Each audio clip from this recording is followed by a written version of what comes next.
know people are still coming in, but we're so happy to have you with us tonight. This is Stubborn Praise, poetry to meet the moment, writing for the here and now. And I'm James Cruz. I'm here with my co-host, Rosemerry Wahtola Trommer. And our special guest tonight, we're so happy to have her, is Ellen Bass. And so excited to hear Ellen Bass read some poetry for us tonight and to have a little conversation with her. So if we have some time at the end, we'll definitely answer some questions. Please feel free to put those up for us. And probably best if you have questions to put them in the question and answer section. Absolutely. Yeah. So I'll go ahead and start off with a couple of poems. I know Rosemerry will read a couple after me, and then we'll get right into Ellen's reading as well. And of course, all of us here in Vermont are obsessed with the coming of spring. We just cannot wait. And so I was looking through and deciding what to read. I stumbled on a few spring poems that I wanted to share with you. And so this one that I'm going to read is called Spring Ritual. And this is, my husband is a farmer. And so this has become a ritual every year. And I really enjoy it. So this is Spring Ritual. When he rises from the bed with a sigh and rubs his aching shoulders and thighs, I know the sheets will smell of tiger balm for weeks. But as I pry open that small jar with the gold lid, the sudden camphor scent makes me squint in the dim lamplight until I see a line of farmers stretching out behind him and around us, filling the room. Generations pulling on patched overalls and poorly mended jeans, thin coats reeking of old tobacco and sweat, the same ones they wear each spring. Then it dawns on me, until the end of summer, most of his attention will go into rows of freshly tilled soil and beds of greenhouses where the purple trumpets of eggplant flowers already peek out from behind the vines. This is as it should be, and as it has been for hundreds of years.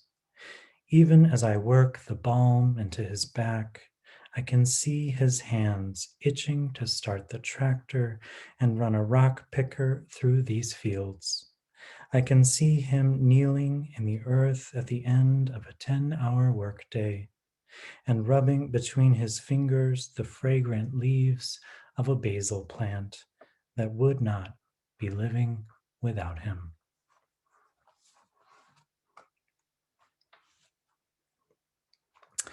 We don't have any eggplant flowers quite yet, so that's looking ahead. Definitely, there's not enough light here in Vermont quite yet. And so this next one is also a spring poem. This is called The Open Field. The kingdom of the instant, the paradise of here and now, when you choose to see heaven as simply where you are, it's as if a field opens up, endless green at last revealed beneath the gray lid of winter, lifted off the steaming earth. The grass seems to say, look what we made, as you kneel to take in the loamy scent of a season rising from its bed to switch on the lights and stoke the fire that almost went out. So I'll hand it over to Rosemerry, who will also share a couple poems with us. Hey, thank you, James. And I also want to thank Shift. That's who's making our program possible tonight. They're our hosts. Thanks so much to Carrie and to Catherine and to all the wonderful folks who work at Shift. They are an organization out of Denver, and they help people connect with resources that promote balance through mindfulness. They do meditation classes and poetry classes, and they feed people. It's a remarkable organization that truly I didn't think. It's almost too good to exist. It's exactly the thing you wish were happening in the world, and it's just amazing to know it's happening. So thank you to everyone at Shift. Please do check them out, shift@milehigh.org. Yesterday was International Women's Day, and it made me think of this poem. Anyone who's raising a teenager, and I suppose even anyone who was a teenager, knows how difficult that period of time can be, and especially during the pandemic. This is called Lifting the Camaro, and it's for all the mothers. We have heard the story of the woman who lifted a car to save a child. And though it is hard to believe, it happens. Faced with saving a life, we find the hysterical strength to do what seemingly can't be done.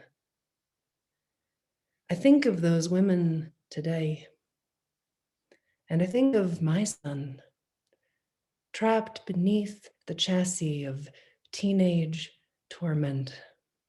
It may not be a 2-ton car, but it feels no less urgent. We save a life in seconds, or we save a life in years. Of course, I would lift that car up right away. If such a lift were possible, I'd hold up that Chevy so he could roll right out from under it. Instead, I hold other impossible things. The crush of being misunderstood, the weight of should, the press of daily surviving. And I think of those women who lift cars, and I bless them, and I keep on trying. It feels like a little bit of a triumph that I didn't start weeping when I read that poem. You know, I wasn't sure if I'd read this one or not, but one of the things that I love most about Ellen Bass's new book, Indigo, is that there are some incredible love poems in it. And some of them just very celebrating a long marriage, long love. I particularly love the Ode to Fat. And some of them are surprisingly gloriously sensual. And I thought, oh yeah, let's read a gloriously sensual poem. And then it's a spring poem. It's spring is coming. This poem is Runoff. It's not the end of the world, darling. It's just the edge of the river. I will lay me down in the tall grass here and wait for you to come break me open even more. Hear the sound of the rocks as they move across the bottom of the bed. It's violent love, this movement, as lovely as it is. The spreading, the thrust, the tumble, and the long wet fingers gaining momentum do not come to me whole. Break in me even more. The whole world is overflowing its banks. Nothing can hold us now. We can't even hold each other, not for long, not before we explode. Can you feel it? The way we escape into sky like 1,000,000 crows, as if night itself has broken into 2,000,000 black wings. Come, break with me, darling. Again, let us break the headgates and flood inside each other's skin.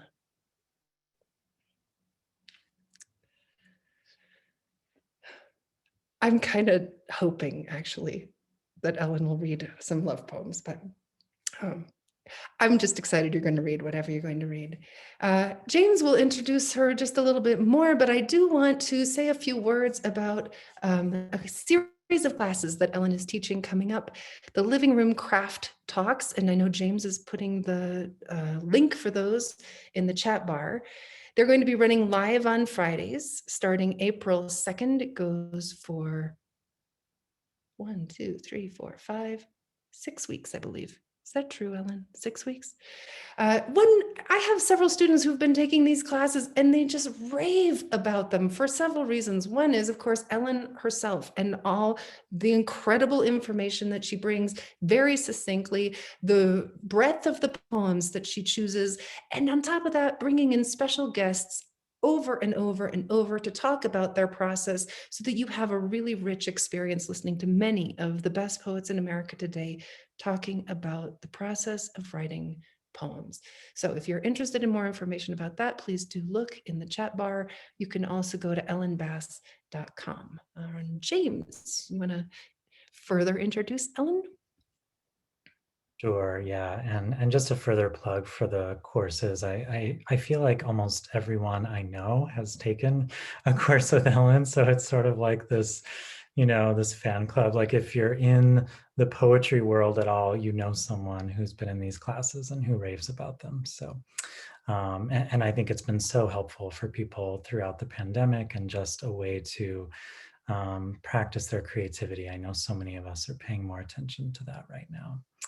I sort of feel like Ellen doesn't really need much of an introduction, but her poems regularly appear in the New Yorker, American Poetry Review. She is a chancellor of the Academy of American Poets and the author of some of my favorite books, The Human Line, Like a Beggar, The Mules of Love, and the book that Rosemary mentioned, Indigo. You can see that here. Beautiful book that's kept me such good company throughout this last year. So enjoy Ellen's sensual, open-hearted, generous, gorgeous poems, and looking forward to hearing her read. Ellen? Oh, thanks so much, James and Rosemary, for those kind words. And thanks for all these kind responses in the chat. And I just want to tell you, though, some of you are sending your chats only to the panelists. And I know it's fun for us all to get to see them. So if you did send your chat just to the panelists, you can go down and choose panelists and attendees and resend it. I know some people find the chat distracting, but I find it cozy. I love to hear where everybody's from and what you're thinking and your questions and your comments. And so feel free to repost if there's anything that you want to say. And thank you, James and Rosemary, for those poems that really touch my heart and make me feel more present here. The world can feel so hectic, and I feel slowed down and in touch with the beauty of spring and love and children, even with all the hard parts, so much love. So it's wonderful to be with you all. And thanks for talking about the craft talks. They certainly have gotten me through the past year. I've been truly obsessed with the preparation. It's been insane. And on the last one, when they finally got started, my wife said to me, "Thank God, because it's all you ever talk about or do." So it's been a lot of fun, and I'd love you to check it out. And because we have this silver lining of virtual world, for anybody for whom the price is a hardship, you can have a scholarship, you can have a full scholarship or a partial scholarship or whatever you need. So don't let that be an obstacle. Okay, I'm gonna start with a poem from my book Before the Last Book. That's a poem that I really need today. And so I'm gonna share it with you. Sometimes we we write the poems sometimes that we need to read, because we get a moment, a little sliver of time in which we really get what's important, and some kind of more truth. And then if you're like me, you lose it again for most of the time. But sometimes, you get to write a poem in that little sliver of time, and then you go, oh, I once knew this. And so you can kind of go back to it, because the poem is so much smarter than I usually am. From Jersey. I'm from Jersey too, South Jersey. Good to see you here, all of you. Okay, relax. Bad things are going to happen. Your tomatoes will grow a fungus and your cat will get run over. Someone will leave the bag with the ice cream melting in the car and throw your blue cashmere sweater in the dryer. Your husband will sleep with a girl your daughter's age, her breasts spilling out of her blouse. Or your wife will remember she's a lesbian and leave you for the woman next door. The other cat, the one you never really liked, will contract a disease that requires you to pry open its feverish mouth every 4 hours. Your parents will die. No matter how many vitamins you take, how much Pilates, you'll lose your keys, your hair, and your memory. If your daughter doesn't plug her heart into every live socket she passes, you'll come home to find your son has emptied the refrigerator, dragged it to the curb, and called the used appliance store for a pickup. Drug money. The Buddha tells a story of a woman chased by a tiger. When she comes to a cliff, she sees a sturdy vine and climbs halfway down. But there's also a tiger below, and 2 mice, one white, one black, scurry out and begin to gnaw on the vine. At this point, she notices a wild strawberry growing from a crevice.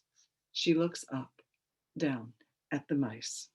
Then she eats the strawberry. So here's the view, the breeze, the pulse in your throat. Your wallet will be stolen. You'll get fat.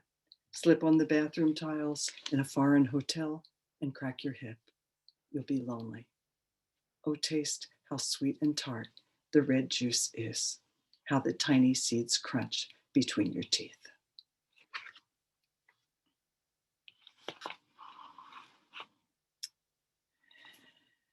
I'm going to read a few poems from my most recent book, Indigo. This one is called Reincarnation. Who would believe in reincarnation if she thought she would return as an oyster? Eagles and wolves are popular. Even domesticated cats have their appeal. It's not terribly distressing to imagine being Missy, nibbling kibble and lounging on the windowsill. But I doubt the toothsome oyster has ever been the totem of any shaman fanning the motherpiece tarot or smudging with sage. Yet perhaps we could do worse than aspire to be a plump bivalve. Humbly, the oyster persists in filtering seawater and fashioning the daily irritations into luster. Dash a dot of Tabasco, pair it with a dry martini. Not only will this tender button inspire an erotic fire in tuxedoed men and women whose shoulders gleam in candlelight, this hermit praying in its rocky cave, this anchorite of iron, calcium, and protein, is practically a molluscan saint, revered and sacrificed, body and salty liquor of the soul. The oyster is devoured, surrendering all again and again. I will read, thanks for mentioning it, Rosemerry, Ode to Fat. This was such a fun poem to read. I love to write odes, and I especially like to write odes to things that people don't usually praise, to praise the things that are neglected or despised. And certainly in our culture, fat is one of them. So, Ode to Fat. Tonight, as you undress, I watch your wondrous flesh that swelled again, the way a river swells when the ice relents. Sweet relief, just to regard the sheaves of your hips, your boundless breasts and marshy belly. I adore the acreage of your thighs and praise the promising planets of your ass. Oh, you were lean, that terrifying year you were unraveling, as though you were returning to the slender scrap of a girl I fell in love with. But your skin was vacant, a ripped sack, sugar spilling out, and your bones insistent. Oh, praise the loyalty of the body that labors to rebuild its palatial realm. Bless butter, bless brie, sanctify schmaltz and cream and cashews.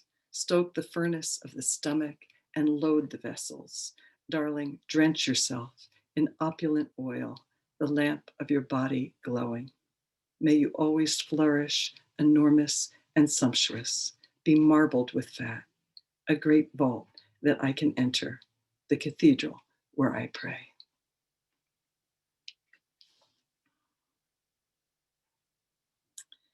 I've I wrote a poem.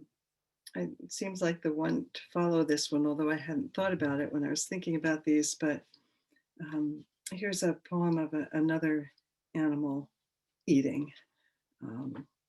We are just talking before we started the program. Rosemary and James and I were talking because I have a 16-day-old granddaughter, and I was saying that she's just like a little animal because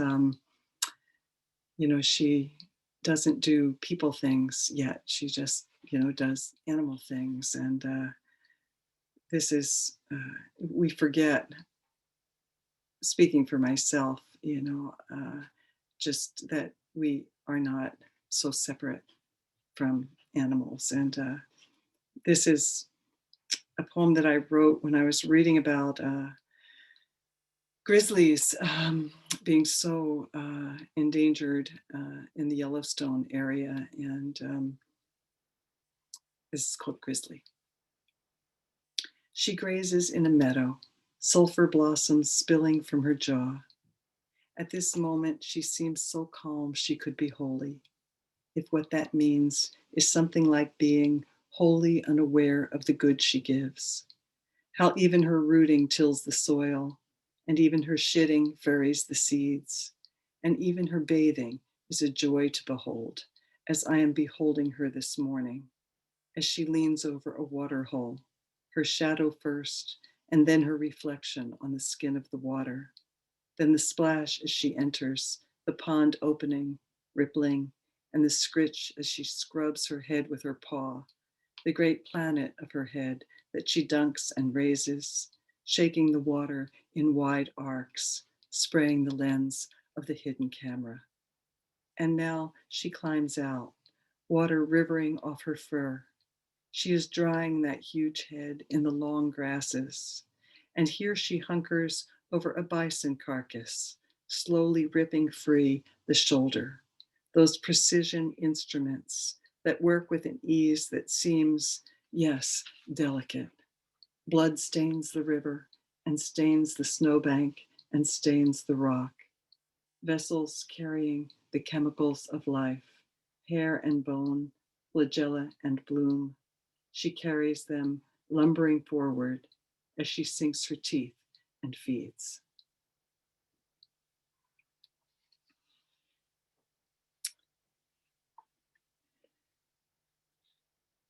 I had the good fortune to do a week's residency at the Andrews Experimental Forest in Southern Oregon.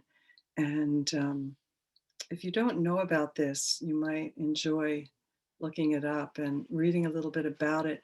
It's a very old growth uh, conifer forest. I think it's mostly Doug fir. Um, and the trees there are, I don't know, 300, 500 feet tall, 300 years old. And they do experiments there that are intended to last for 200 years, which I think is a kind of very beautiful optimism and sense of time that would be good for us all to sometimes remember in this very fast-paced world. And I wound up writing while I was there about something very, very small in this very big place. It's called Fungus on Fallen Alder at Lookout Creek.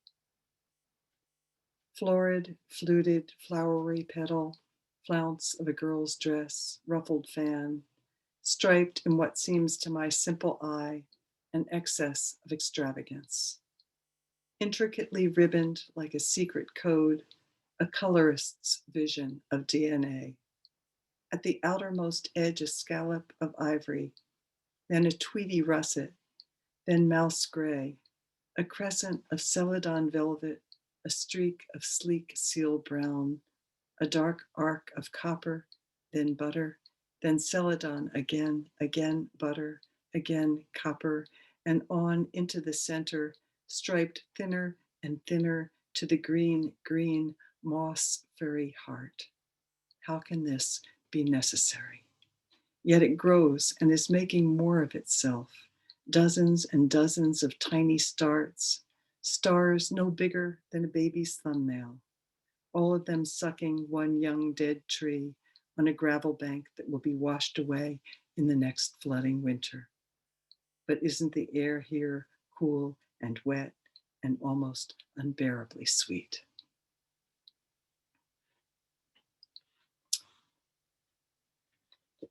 Um, this is another poem from my most recent book. It's called Any Common Desolation. Can be enough to make you look up at the yellowed leaves of the apple tree, the few that survived the rains and frost, shot with late afternoon sun. They glow a deep orange gold against a blue so sheer a single bird would rip it like silk. You may have to break your heart, but it isn't nothing to know even one moment alive. The sound of an oar in an oarlock, or a ruminant animal tearing grass, the smell of grated ginger, the ruby neon of the liquor store sign, warm socks. You remember your mother, her precision a ceremony, as she gathered the white cotton, slipped it over your toes, drew up the heel, turned the cuff. A breath can uncoil as you walk across your own muddy yard, the Big Dipper pouring night down over you, and everything you dread, all you can't bear, dissolves, and like a needle slipped into your vein, that sudden rush of the world.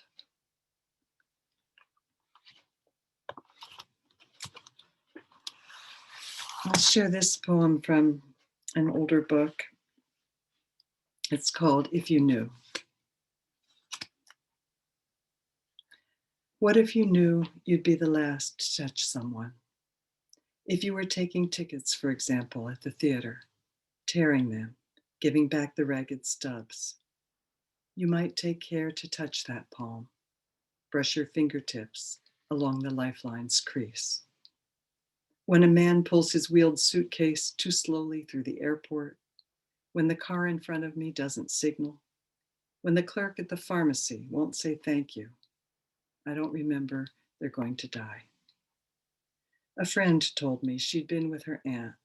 They'd just had lunch, and the waiter, a young gay man with plum black eyes, joked as he served the coffee, kissed her aunt's powdered cheek when they left.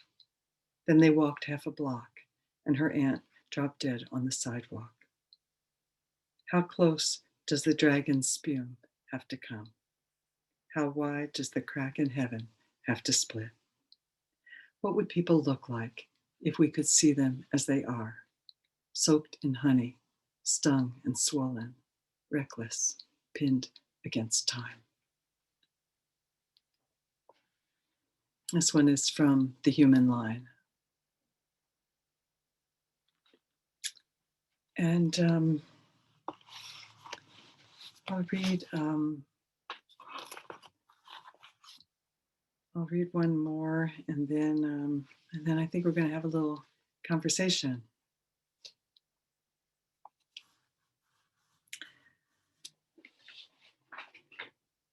The thing is to love life, to love it even when you have no stomach for it, and everything you've held dear crumbles like burnt paper in your hands, your throat filled with the silt of it.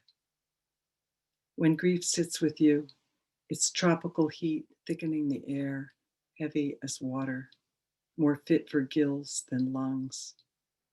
When grief waits you like your own flesh, only more of it, an obesity of grief. You think, how can a body withstand this? Then you hold life like a face between your palms, a plain face, no charming smile, no violet eyes, and you say, yes, I will take you. I will love you again.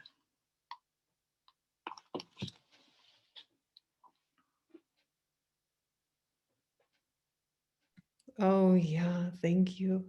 You should just, when you started reading, the thing is, the chat box just like went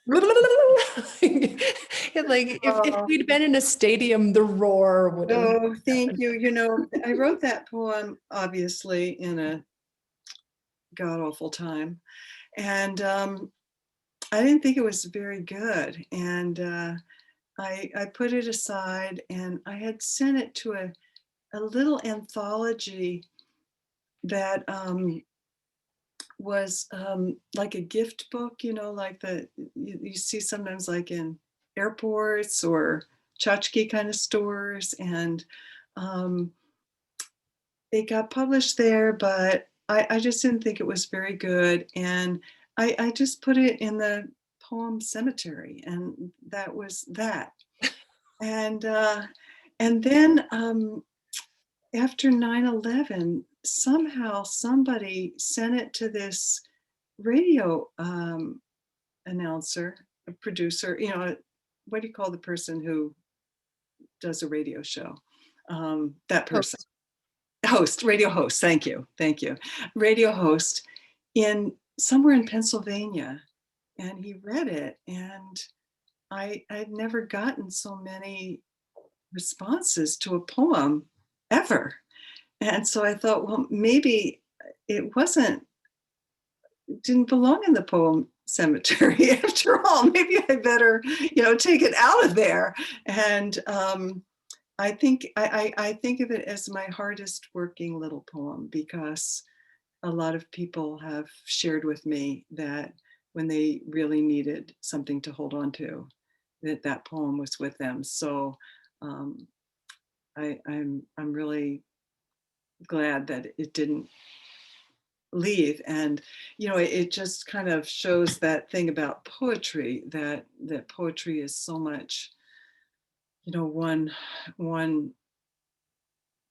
heart, you know, speaking out so personally to another heart that, you know, you never meet, or you know, either you're the one who wrote the poem or you're the one who reads the poem. I mean, I have the same relationship with other poems, a few other poems that other people have written who aren't even alive now, and have no idea that, you know, I held on to their poem in a hard time. You know, they could have never known that when they wrote it either, that poems do that. They're such, you know, in a way, they're such flimsy little things. You know, Sappho said, mere air these words, but delicious to hear. And, you know, they're just little pieces of air, but they survive. They survive where institutions and buildings and companies and, you know, all kinds of civilizations, you know, collapse, and the poems are still there. Yeah, I feel like your poems are working really hard right now, Ellen. You know, we have the thing is, any common desolation, you know, so many of your poems I see being shared out, and and just giving a lot of comfort to people. And I'm curious to ask both you and Rosemary. I know here lately a lot of people have been asking me, like, why poetry? Why does it survive like this? And why, when the poem does seem like such a flimsy or fragile sort of raw thing, like why is that what so many people seem to be turning to right now? I'd love to hear what you all have to say. I mean, my response has been because it's mystery, like it is the container of mystery, but I don't know if I have a great answer for that. Ellen, you want to go first? I thought you might, but do you want to, or I can if you would rather? Oh, well, I will. Let's Okay, see. good. I was going to think about it more while you talk, but I'll jump in. Well, part of it certainly is, I think, what Ellen mentioned already. It's this heart to heartness, right? I think that there is something, of course, not all poems are like this, but the poems that move me, the poems that stay with me, are the poems that do come out of this deeply authentic experience of what is it like to be alive right now. And that person struggling with those tensions of what it is to be out here and what all the feelings are that we have, what all the questions we are, we have, what thoughts we have, and how they wrestle in all that wrestling. And because the poems that I love the most, and that meet the moments like this, especially, right? Like where we continue to be kind of on the edge of our seats, like, what do we do next? What's happening right now? And how do I understand the world as it is right now? The poets have done that work in a very genuine, authentic way that I feel it, right? I have this full body resonance with it, even so it doesn't I often think it doesn't solve anything, it didn't fix anything, but in that moment when a poem touches the truth, of what it is to be alive, like in that poem where you say, it's a plain face, there's no violet eyes, but I will hold that face. And I have looked at my own face and held it like this and said, I will love you again. I think, there's that realness that poems give us. I think we're craving that truth, that reality right now that says, this is what it is to be alive. Oh, it's very touching, Rosemary. Thank you for sharing that, all of that. Yes, I think you said it really well. And we're all trying to be in this experience of being a human being. And it, it's I think that the reason why I write poems is to be more rooted in this life, because I don't have any confidence in any other life. I mean, I'm open to see what happens, but I'm not counting on anything. I think this is it for me, this life.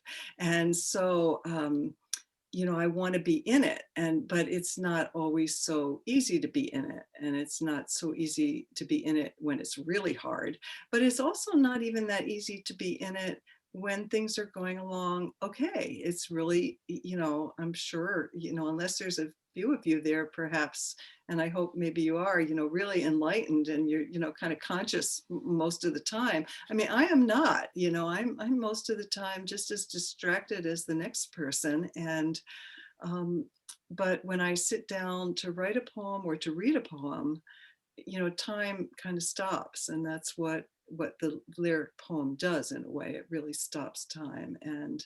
And you can't really rush through reading a poem, even a short poem. You're just right there.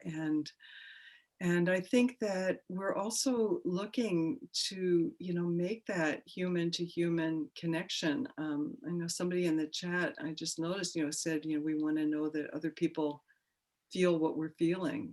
We do. But we need language for it. If I just say, I'm sad, or, my daughter is ill. I mean, you think, well, Ellen's a nice person, and, I'm sorry she's sad, or I'm sorry her daughter is ill, but you don't actually have an experience, you know, no matter how compassionate you might be. But in a poem, we find that language, we make language to say things that are unsayable, to really say it in a way that the reader has the experience. I mean, that's what a poem is supposed to do, is to deliver an experience. It's not like to tell you about something. And, then when we have that experience, we're connected. We're something happens inside of us that, and we're changed.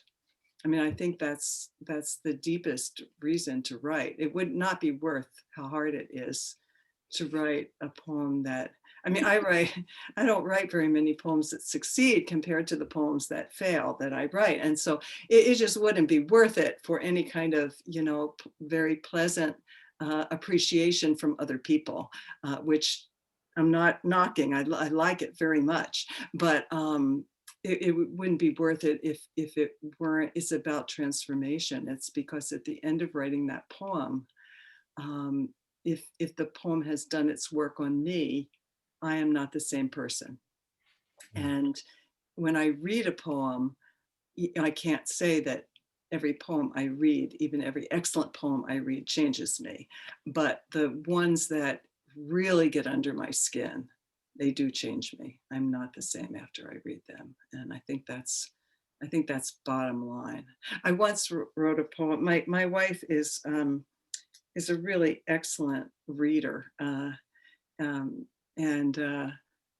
she's very honest. And so I don't go to her with the tender new drafts. I go to her, later down the line, when I want to make sure I don't leave the house with spinach on my teeth, because I know she's going to tell me the brutal truth. And I showed her a poem once, and she looked at it, and she thought for a minute, and she looked at me, and she said, "I don't feel changed."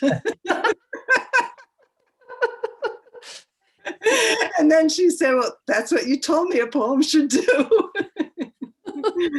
So, That's a pretty gorgeous rubric for, like, if that was the one thing that counts, and you just hold that up to a poem and say, did it change you? Wow. Although I don't know, Ellen, if we can trust you or your wife, if neither of you said that The Thing Is was a really successful poem. oh, So, she didn't weigh in on that one, oh, okay. because I mean, I've always shown her poems, but she's gotten much more, much more discriminating and educated about poetry over the decades. We've been together a long time. She didn't, when we got together, we've been together for, gosh, I think it's like 37 or 38 years. And when we first got together, she didn't know that much about poetry. And the thing is, I wrote that a long time ago, a very long time ago. Probably, God, could have been 30 years ago when I wrote it. Maybe not quite that long, but long, definitely long. And so she was not so sophisticated in her discrimination. So I have to defend her judgment. As a good wife might, that nice. I'm curious, I mean, I know from my own experience, the in particular, that poem, The Thing Is, has saved me several times, even recently during the pandemic. Um, eh, but you mentioned that there were other poems that have saved you, that are poems that you have moved to and held to. And I'm asking both of you, what are poems right now even that you're turning to? There's a very short poem by Langston Hughes that I have held in my heart and mind during the hardest times. And I love this poem. It's called Island. Wave of sorrow, do not drown me now. I see the island still ahead somehow. I see the island and its sands are fair. Wave of sorrow, take me there. Wow. Yeah. Wow. That's a good one to carry with you. And be carried by. Yeah. Yeah. Hmm. Yeah. Well, during difficult times, what I've been tending to do is to just create an anthology of poems that I really need to read, for mostly for myself. I think after the last election was when I put together my anthology of kindness poems, and Ellen's Gate 22 was in there. And I feel like it's less for me the individual poem and just the spirit of that poem, that really draws me in. And so the poets that I'm turning to a lot right now are a lot of contemporary poets, Ross Gay and Tanusha Lamaris, of course. Like, I visit a lot of classes and teach undergrads, and I delight in sharing small kindnesses with them, and putting that poem out there into the world every time. Yeah. Yeah, I just shared small kindnesses with a series of third grade classes that I was teaching. I And, love and that poem. oh, me too. And we wrote, we wrote our own little versions of small kindnesses, which was fun. The one that I think that continues to save my life over and over and over is by Rilke, You Darkness, that I come from, I love you, more than all the fires that fence in the world. For the fire makes a circle of light for everyone, and then no one outside learns of you, but the darkness pulls in everything, shapes and fires, animals and myself. How easily it gathers them, powers and people. And it is possible. A great energy is moving near me. I have faith in nights. I think that poem has saved me so many times I can't even imagine, and how I over and over and over again, how it fuels me, how it holds me up, how it helps me fall in love with darkness, very similar to that wave of sorrow, take me there, right? And that to fall in love with the thing that we think we fear. And maybe that's the other thing that poems do, right? Is that I was thinking about this again, James, that, why poems is partly, I think, because so many, maybe all, will honor not only the most difficult things, but also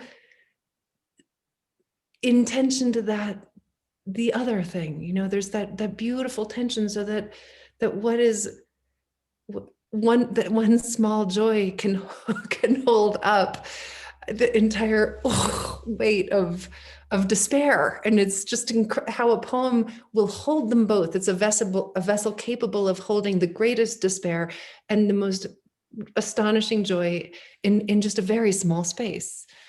And we know the truth of that in our bodies, how that works. Yeah. That's beautiful. Yeah. Yeah. Yeah. That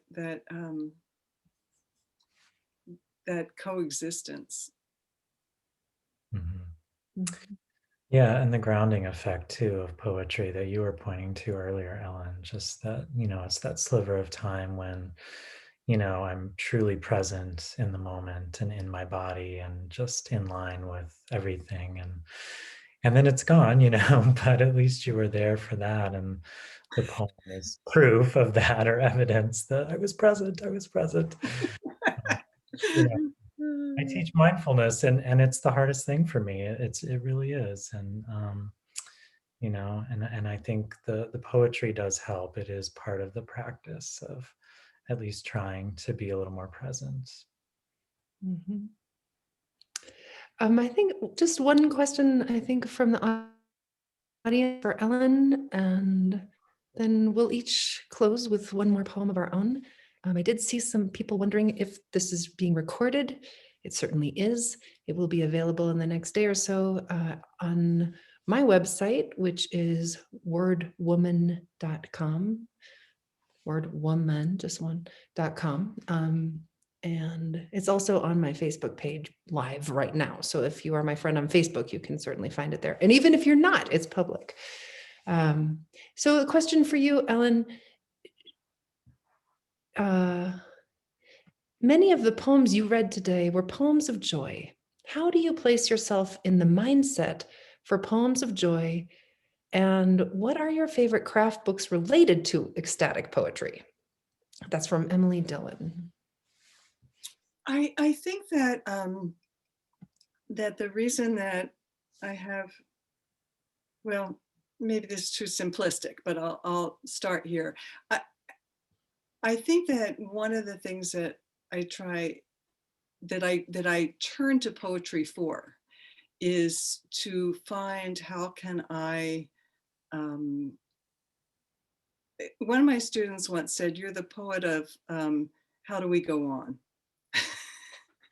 I think that's what I'm often trying to do, is to say, okay, this, now how do we go on? How do I go on? Um, so there, I do have some poems that are just pure joy, I think.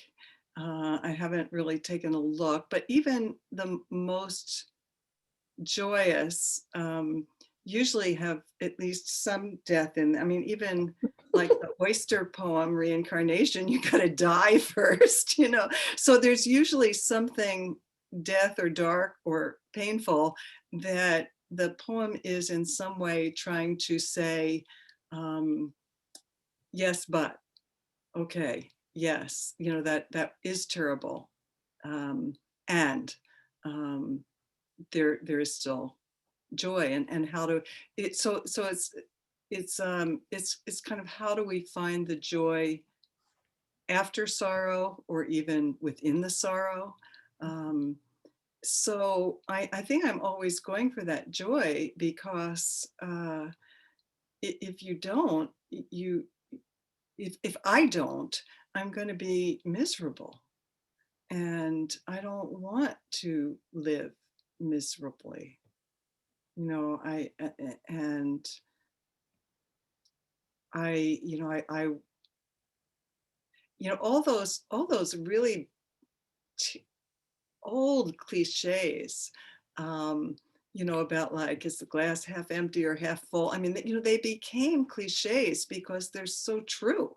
Um, and it doesn't excite us anymore to hear the glass half empty or half full, because it's kind of worn out. But that is in a way what a lot of the poems are trying to do, is to take me into that place where um, oh, somebody just put ode to Dr. Ladd's black skirt, pure joy, laugh out loud. Well, that is a joke, because of course this poem is about this very gorgeous, sexy doctor. But the reason we're going there is because my wife's arm has just been mutilated in a machine. So it's like everything that is, the poem is, winds up being an ode to this wonderful doctor and how gorgeous she is, but in the context of misery. So that's often what it is. Okay, I think there was another part to that question. Oh, who do craft books for the ecstatic? That's really interesting. I don't know if I can really say about craft books for the ecstatic, but I am just, because I'm preparing for these craft talks, I am reading a lot of craft books and rereading them. I feel like I'm a curator in a lot of ways, that I slog through some books, and find like the very best tidbits so that my students don't have to slog through them. And there's a lot that I slog through online as well to find, just the really concise part. What is a craft book? A craft book is, just this kind of shorthand, a book about the craft of poetry. And sometimes they are for readers as well, like learning about the craft of poems so that you can be a deeper reader, a more astute reader. And actually, some people come to my craft talks who aren't poets, who are just love to read poetry, because they get a deeper, closer reading of the poem, and can, it's just like anything that you learn more about, you can be a better, listener to jazz if you know more about it, or art if visual art if you know more about it. But there are some books on the craft that are just gorgeous in and of themselves, and I've been kind of just worshiping again at the altar of Mark Doty, and his book The Art of Description, and also his amazing book, well, they're both amazing, but I've been just kind of salivating all the time over his gorgeous book about uh, writing about art, Still Life with Oysters and Lemon, which is just a poem itself from beginning to end, and you learn so much um,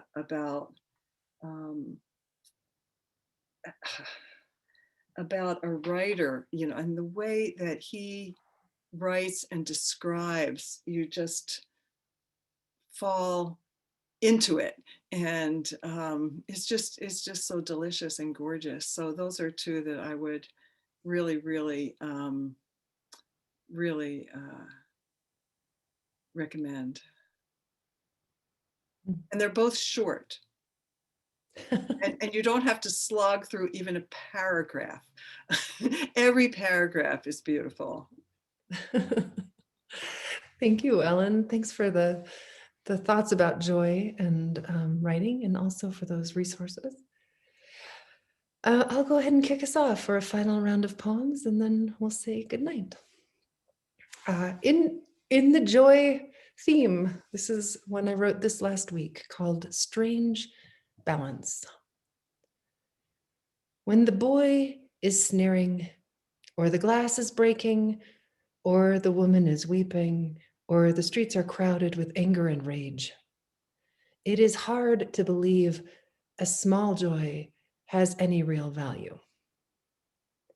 Hard to believe a single red Gerber daisy or a cup of grapefruit scented tea might have any relevance, could bear any weight on the scale that measures what it is to be alive. But last night, while I was steeping in worry, aching with injustice, my daughter created a stage between the threadbare couches and hummed herself a soundtrack as she leapt and spun and shuffled and flapped.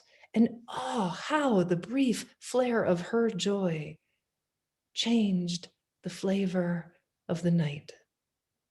An improbable balance. The way even the smallest amount of sugar transforms the bitter sauce.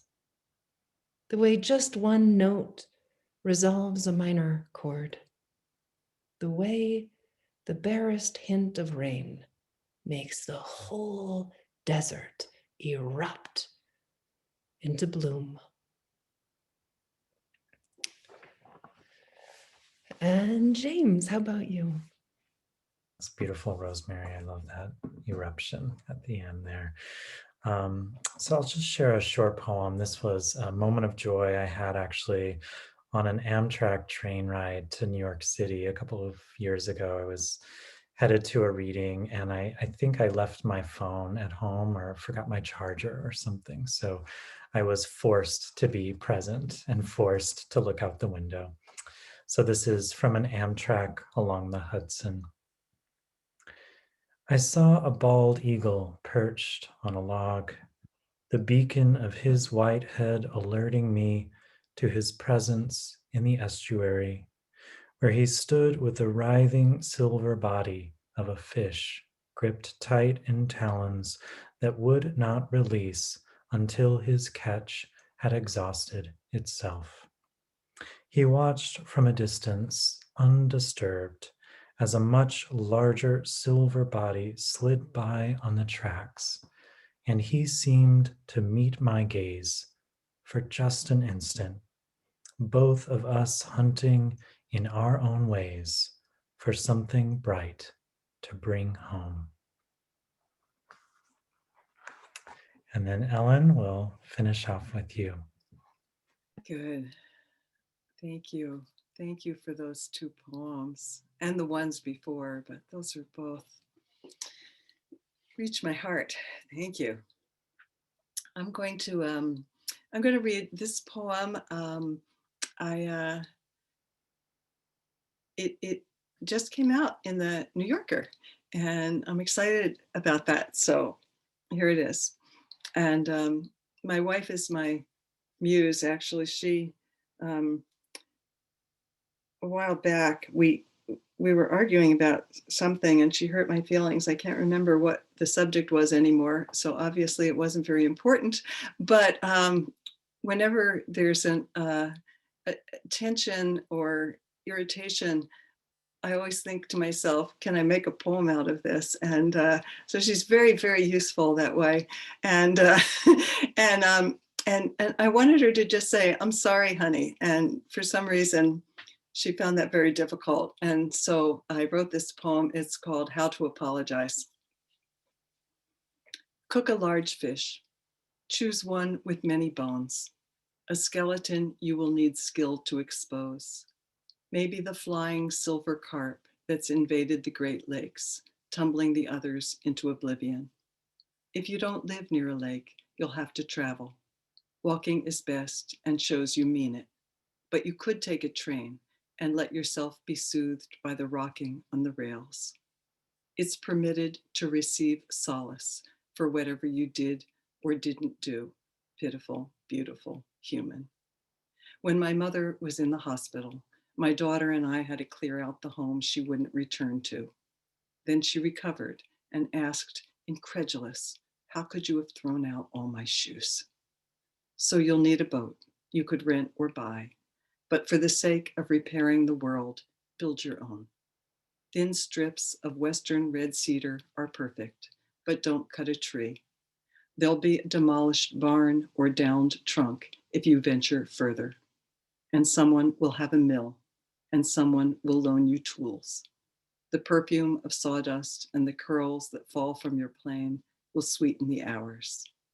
Each night we dream 36 billion dreams.